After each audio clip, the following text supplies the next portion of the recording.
오늘은 선민에게 주실 회복의 과정, 선민에게 주실 회복의 과정이란 제목으로 말씀을 상고합니다.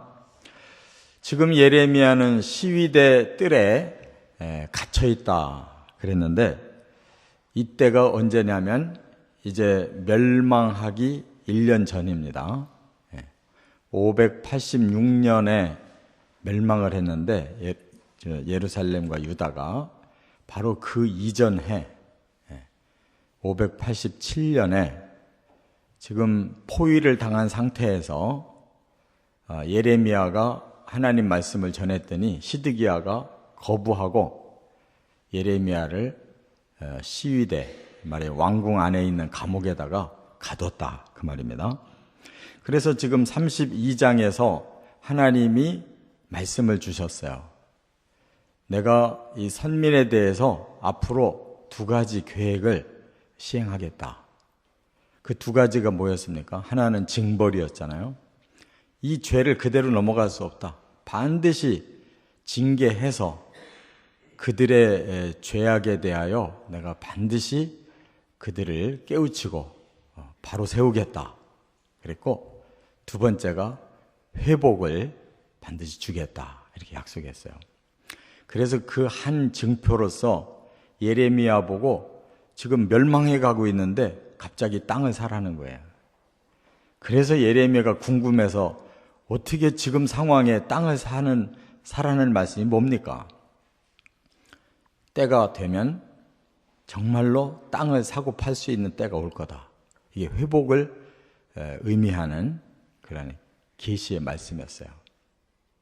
그런데 이제 오늘은 이 회복에 대해서 더 구체적으로 말씀하는 거예요. 2번째 계시가 임한 겁니다. 시위대 뜰에 있는 예레미야에게. 그러면서 너는 이제 내게 부르짖으라. 내가 내게 크고 비밀한 일을 알려줄 것이다. 그랬어요. 지금 예레미야는 다른 사람은 몰라도 훤히 지금 미래를 알고 있거든요. 하나님 다 말씀해서. 이 시드기야 왕이 끝까지 고집부리고 항복을 안 하고 버티면 어떻게 살 길이 있을 걸로 생각했지만 결코 그렇게 안 될 거다. 아무리 강하게 막아도 바벨론이 워낙 강하기 때문에 이 포위망 뚫지 못한다. 결국 완전히 함락당할 거다. 이거를 예레미야는 알고 있는데 얼마나 낙심되겠어요. 더구나 시드기야가 자기를 감옥에다가 가둬놓고 이러고 있으니 얼마나 마음이 아프겠어요. 그런데 하나님이 이 말씀을 2번째로 주실 때는 너는 내게 부르짖으라. 실망하고 낙심하고 좌절하면 안 된다. 내가 줄 더 미래를 바라보고 현재의 상황 때문에 낙심하면 안 된다. 이게 바로 성경이에요. 성경은 지금 우리 눈앞에 보이는 이 현실에 우리가 매이지 않도록 더 미래를 보게 하시고 하나님이 그 미래를 어떻게 새롭게 인도하실 건지를 바라보고 그 비전을 가지고 부르짖어 기도하라는 거예요. 그러면 그 비전대로 너희들에게 크고 비밀한 일이 펼쳐진다. 내가 오늘 2번째 계시를 줄 것이다. 그 말이에요. 그러니까 항상 우리 신앙인들은 죄 앞에서는 철저히 회개해야 되지만 이 죄로 인한 징계가 있다고 해서 그것으로 우리가 망하고 끝나는 게 아니에요. 죄를 회개하고 다시 하나님 앞에 바로 서면 이와 같이 더 크고 더 비밀한 새로운 세계를 열어주신다는 거 믿고 기도줄을 놓지 마시기를 바랍니다. 그래서 오늘 이 회복의 과정을 3가지로 말씀했어요. 첫째, 4절부터 6절까지 보면 치료하신다 그랬어요. 여러분, 죽어가는 사람에게 가장 기쁜 소식이 뭐겠어요? 너 치료된다. 안 죽는다. 너 다시 고침받는다. 회복된다. 이거보다 더 귀한 말씀이 어디 있어요? 지금 하나님은 오늘 본문에 바로 그것을 말씀하고 있어요. 그동안 하나님 말씀을 거역해서 바벨론과 자꾸 대항하려고 하다가 결국은 이 성이 다 죽임당해가지고 시체로 가득하게 될 거다. 모든 악행이 지금까지 쌓이고 쌓여서 이제 하나님도 질려서 너희들에게 얼굴을 돌렸다. 돌아보지 않는다. 이렇게 말씀했기 때문에 이 성은 그대로 무너진다는 거예요. 그러나 여기 다시 그러나 뭐라고 말씀하셨어요? 내가 이 성을 다시 치료할 것이다. 다시 고쳐서 낫게 할 것이다. 이렇게 지금 6절에 말씀했잖아요. 그러니까 하나님의 계획은 다 무너뜨렸지만 그대로 끝나는 게 아니다. 다시 고치면 되지 않냐 이거예요. 고치면 된다는.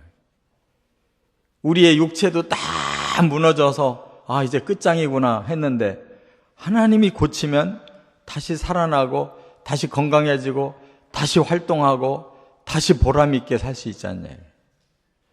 그와 같이 하나님은 한 나라도 한 민족도 얼마든지 고쳐서 쓰시는 하나님이라는 것을 깨달으시기 바랍니다. 우리 사람은 불가능하구나 이제 끝났구나 하는 그때부터 하나님은 다시 고치기 시작하시는 하나님이라는 거예요. 우리 예수 믿는 사람들이 바로 그런 걸 체험한 사람들이잖아요. 아, 나는 더 이상 내 힘으로 살 수가 없구나. 아, 이 세상이 끝장나는가 보다. 나는 이 몸이 병들어서 죽는가 보구나. 나는 이 사업이 망해서 끝장나는구나. 내 가정 다 파괴되고 끝장나는구나. 이런 절망에서 하나님 만난 사람들이 얼마나 많아요. 그렇기 때문에 치료하시는 하나님 반드시 믿으시기 바랍니다. 두 번째, 7절부터 8절까지는 용서하신다 그랬어요. 용서. 그 용서의 징표가 뭐냐? 너희들을 포로에서 돌아오게 할 거다. 그랬어요. 이게 용서의 징표라는 거예요. 그리고 처음과 같이 그대로 건설할 거다. 이렇게 말씀했어요. 하나님과 우리 사이에 가장 중요한 문제는 바로 죄의 문제예요. 죄라는 것은 하나님을 배반하고 나간 겁니다. 그리고 하나님을 오히려 더 모욕하고 하나님의 마음을 아프게 했던 거예요. 그게 죄예요. 그러므로 이제 하나님이 그들에게 의해서 이렇게 배반당하고 아픈 이러한 마음을 가지고 계신 그분이 이제 다시 회복시키려면 회개하고 우리의 죄에 대해서 용서를 구합니다 하고 하나님 앞에 계속 엎드리는 그 자들에게 이제 하나님 마음을 여는 것이 이게 용서예요. 우리 사람 간에도 마찬가지예요. 용서라는 거는 아이 뭐 내가 잘못했지만 저 사람이 알아서 나 다시 용서하고 다 없던 일로 하면 되지. 그게 돼요? 용서라는 거는 죄를 고백하고 용서를 구해야 용서하는 사람이 마음을 열고 푸는 것이 용서예요. 이제 하나님께서 그들을 왜 멸망시켰냐면 70년 동안 적어도 회개하고 있으라고. 너희들이 과거에 얼마나 죄를 많이 짓고 하나님 배반하고 엉망으로 살았는지를 이제 포로 생활하면서 뒤를 돌아보니까 정신이 차려지는 거예요. 아, 이렇게 엉망으로 잘못 살았구나. 그래서 하나님을 배신하고 하나님 마음을 그렇게 아프게 해드리고 하나님이 징계할 수밖에 없게끔 우리가 살았구나. 이게 다 내 탓이구나. 내 죄 때문이구나. 다 자기의 책임으로 그게 느껴져야 되는 거예요. 그리고 하나님 정말 잘못했습니다. 용서해 주십시오. 하고 자기 죄를 다 내놓을 때 하나님이 그때 마음을 여시고 그래 내가 없던 일로 할게 해야 이게 용서인 거예요. 우리가 해야 될 일은 회개를 제대로 해야 된다 그 말이에요. 내 잘못을 제대로 깨닫고 고백해야 된다 그 말이에요. 그때에 하나님 다시 용서할 거다. 그런데 끝까지 용서 안 하면 큰일이잖아요. 그러나 하나님 그런 하나님은 아니다. 진심으로 회개하는 자는 용서하시고 또한 그들을 다시 처음처럼 다 세워놓으시는 이런 하나님이다라고 지금 말씀한 거예요. 그래서 8절에 뭐라고 그랬어요? 모든 죄악에서 정하게 하고 모든 죄악을 사할 것이다. 용서의 과정을 말씀했잖아요. 너희들의 죄악이 정해지는 과정. 다시 말해서 너희들의 죄를 스스로 회개하고 씻어가는 과정이 있어야 될 것이고 그 다음에 내가 너희들의 죄를 다 사해서 없애주는 때가 올 것이다. 이게 포로 생활과 회복이에요. 할렐루야. 세 번째, 9절부터 13절에는 복을 주신다 이렇게 말씀했어요. 이 복이라는 말은 처음 언약을 할 때 주셨던 말씀이에요. 창세기 12장에 아브라함을 불러서 너를 내 선민의 첫 조상으로 삼겠다. 앞으로 너와 자손들이 복의 근원이 될 것이다. 그래서 너로 인하여 이 세상의 모든 사람들이 복받게 하겠다.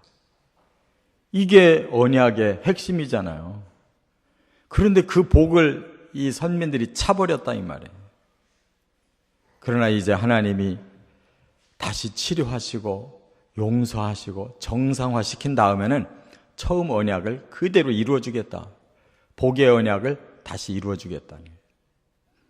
그래서 정상이 되면 하나님의 복이 우리 믿는 자들에게 하나님의 택하심 받은 선민들에게 복이 흐르는 것이에요. 이것이 진정으로 하나님을 경외하는 자들의 삶이다 그 말이에요. 그럼 어떤 복을 주시느냐? 여기 보니까 이 성을 세계 열방 앞에서 하나님의 기쁜 이름이 될 것이다. 선민의 그 회복이라는 것은 뭐예요? 하나님이 그 성을 하나님의 도성으로 인정하시고 그 도성이 온 세상에 알려지는 여기가 바로 하나님의 도성이다. 모든 이방 사람들이 그 하나님을 경외하는 그들이 받는 복을 보고 참으로 칭송하는 하나님 찬양하는 때가 온다. 그거예요. 저와 여러분들이 예수 믿고 일산교회 공동체를 이뤘는데 정말 우리가 언약의 백성으로 하나님께 인정받는다면 모든 사람들로 하여금 저 교회가 하나님 믿는 사람들인데 참으로 복되게 사는구나. 정말 저들의 하나님은 얼마나 놀라우신 하나님인가 하고 칭송한다는 거예요. 초대교회 때도 바로 그랬잖아요. 성령 받은 제자들이 얼마나 왕성하게 복음을 전하고 왕성하게 선한 사업을 했는지 손이 모자라가지고 7집사를 더 세워서 사도들은 복음 전하고 기도하는 일에만 해도 바쁘고 또 7집사를 세워서 사람들에게 구제도 하고 선한 봉사를 많이 했잖아요. 그게 하나님의 도성에서 해야 될 일들이라는 거예요. 그래야 하나님이 칭송을 받고 하나님 영광을 받잖아요. 그것이 복인 줄 믿습니다. 또 하나는 뭐냐? 즐거운 소리, 기뻐하는 소리, 신랑과 신부의 소리. 하나님 앞에 복은 기쁨이에요. 왜냐하면 우리가 왜 기쁨이 없어요? 죄 때문에 기쁨이 없고 저주로 인해 힘들어서 기쁨이 없는 거예요. 하나님 앞에 죄가 사해지고 저주가 사해지면 기쁨이 먼저 회복되는 것이. 신랑과 신부들의 기쁨이 얼마나 커요. 오직 사랑으로 하나 돼서 서로를 위해서 기뻐하는 그 소리보다 더 아름다운 소리가 어디 있어요? 바로 하나님과 우리의 관계는 그렇게 회복되는 줄로 믿으시 바랍니다. 또 하나는 감사가 회복되는 거예요. 하나님께 감사하고 하나님은 선하시고 인자하신 하나님이라고 하는 찬양 소리가 회복되고 성전에서는 감사의 예배가 드려지는 소리로 가득하다는 거예요. 그게 우리들에게 복이라고 해요. 영적으로 감사가 있고 찬송이 있고 하나님 앞에 감사의 예배를 드리는 그것이 복이에요. 그 다음에 마지막으로 목자가 세워지고 양떼들이 전국에 퍼져 있을 것이다. 그렇잖아요. 들판에 양떼들이 있고 그 목자에 의해서 잘 순종해서 푸른 초장으로 잔잔한 물가로 이렇게 다니며 성장하는 양떼가 있어야 되잖아요. 사람도 짐승도 모든 사냐가 다 이렇게 정상적으로 그 물질도 풀려져서 풍성해져야 될 거 아니에요. 이게 복이지. 지금 사람들은 다른 건 다 제껴놓고 막 괴로워 죽고 뭐 하나님도 필요 없고 오직 난 돈만 많으면 돼. 이게 무슨 복이에요. 선민에게 약속한 복은 그런 게 아니에요. 하나님과의 관계가 제대로 풀려져서 하나님께 영광 돌릴 때 그것이 칭송이 모든 사람들에게 부러움이 돼야 되고 우리의 마음에 기쁨이 회복되고 감사가 회복되고 예배가 회복되고 그리고 하나님이 주시는 물질로도 궁핍함이 없이 넉넉하게 남들과 함께 나눠 사는 것이 이게 복인 줄로 정상적인 복인 줄로 깨달으시 바랍니다. 반드시 하나님은 이런 나를 다시 주시겠다는 거예요. 저와 여러분들 마음에 이런 정상적인 것이 살아있으면 되는 거예요. 근데 이것이 안 되고 뭐가 거꾸로 돌아가고 있다 그러면 이거는 다시 해야 되는 거예요. 우리의 심령에 하나님의 회복해 주시는 과정이 반드시 필요한 거예요. 우리를 다시 고쳐주시고 하나님의 마음을 다 푸시고 우리를 용서해 주시고 우리에게 마음껏 그 신령한 복도 또 우리의 마음에 오는 기쁨과 평안과 감사의 복도 우리의 삶에 필요한 모든 물질의 그 풍요로운 복도 다 정상적으로 주신다고 약속하신 그 하나님 앞에 부르짖으며 믿음으로 승리하시기를 주의 이름으로 축원합니다.